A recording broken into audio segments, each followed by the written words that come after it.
31 anni fa come oggi, in piena mattinata, il magistrato Rosario Livatino venne barbaramente ucciso dalla mafia Siddara.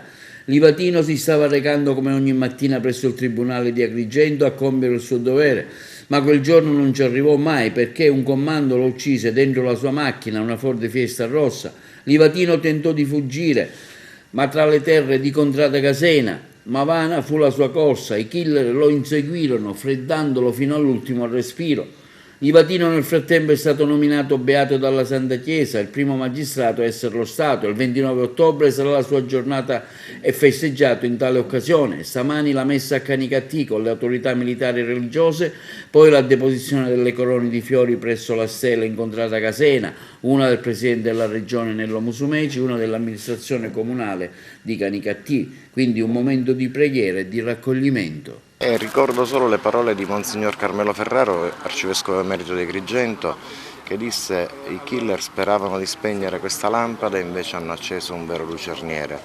La luce del Livatino brilla oggi più che mai, anche se sono passati 31 anni, adesso con la beatificazione ancora di più, c'è un riconoscimento anche delle sue virtù spirituali e quindi della sua fede vissuta in maniera veramente coerente. Continua ad essere un monito per tutti quelli che in qualche modo hanno un ruolo in questa società.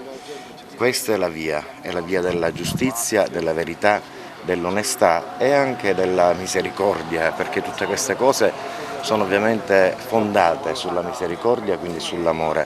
Livatino ha mostrato di essere un profeta, ha mostrato di essere un profeta perfettamente attuale per i nostri giorni, ma lo sarà per sempre.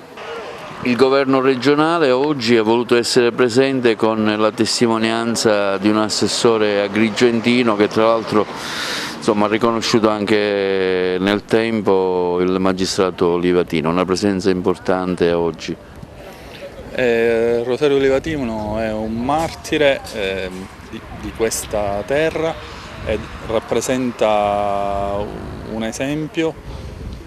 Il ricordarne la memoria vale per tutti ed è un insegnamento importante per le nuove generazioni, ma per una crescita della nostra terra.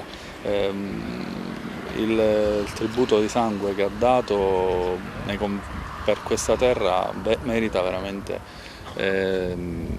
un ricordo costante per la crescita di tutti noi. Il ricordo è un messaggio che ancora il giudice Livatino, oggi beato, dà a tutti, credenti e non credenti, alle istituzioni e ai cittadini, perché si possa continuare a lavorare tutti insieme verso una strada di rinnovamento che non sia solo teorico, ma soprattutto pratico, concreto, praticare i valori della giustizia e della legalità. Per noi intanto è un'emozione essere qui in questo luogo, perché vorrei ricordare che Rosario Livatino è stato anche per un periodo segretario della nostra sottosezione, quindi ha svolto il ruolo di segretario. Poi certamente ha interiorizzato tutti quei valori come l'indipendenza, l'integrità morale, tutti i valori costituzionali che ogni magistrato credo deve avere nell'esercizio delle sue funzioni. Quindi è un esempio anche per le nuove generazioni che iniziano a svolgere questo lavoro, che hanno vinto da poco il concorso, e per tutti noi ovviamente che svolgiamo queste funzioni. Il fatto che è stato dichiarato beato, che importanza ha? Ha importanza perché poi Livatino nella sua peculiarità, nella sua particolarità, è unico perché ha saputo proprio conciliare la sua fede con l'esercizio della professione, quindi la funzione giurisdizionale come atto di fede. Questo lo rende ovviamente unico, tant'è che è il primo magistrato beato della storia. Un lavoro sicuramente particolare, il vostro quotidiano, che la vostra presenza qui oggi quanto è importante? La nostra presenza qui intanto è importante per me essere qui, sì. È importante come persona, come magistrato.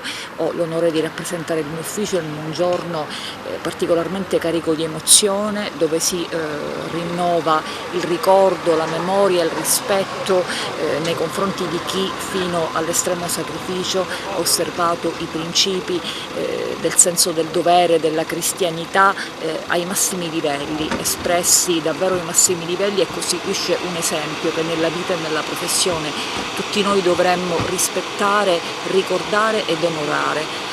Oggi in particolare nel giorno del suo 31esimo anniversario del tragico eccidio, ma ogni giorno nella quotidianità, nelle nostre vite e soprattutto all'interno delle istituzioni, al servizio della collettività. In un giorno che stava andando a testimoniare contro dei mafiosi?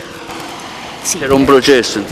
Sì, questo è ancora più emblematico, ancora più carico di emozioni, e ci dà il senso di come una missione il giudice beato Rosario Livatino abbia interpretato il suo lavoro, la nobiltà della funzione, l'importanza e anche le responsabilità che il suo impegno aveva nei confronti dell'intera collettività, fino all'estremo sacrificio, e oggi per noi è doveroso fermarci, ricordarlo e riflettere.